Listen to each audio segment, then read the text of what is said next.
Thanks so much for joining us. What do you make of this recent research, and what are you experiencing in terms of GP pressures?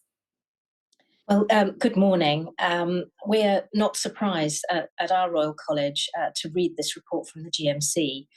We've been talking about workforce problems for decades now, and of course, the problem that we're seeing right across the NHS is that there really just aren't enough healthcare workers. We're talking doctors, we're talking nurses as well, and it's a real problem for all of us.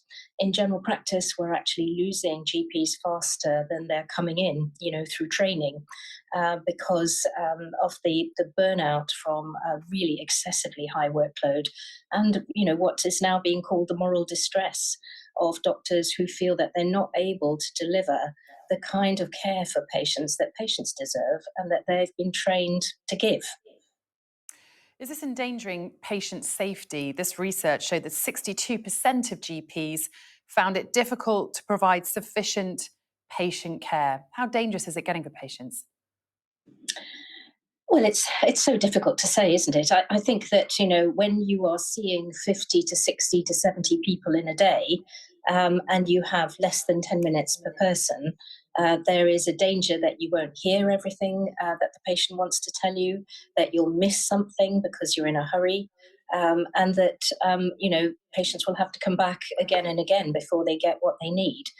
And that's an awful waste of resources as well as terrible for patients. What needs to change? The first thing is the $300 trillion fraudulent debt the world's population owe the New World Order money printing gangsters is written off.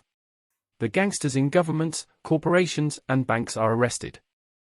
Then we the people create our own system of money and government, thus releasing some of the profit from our labor, to be used in creating a welfare system that works for everyone who has an input.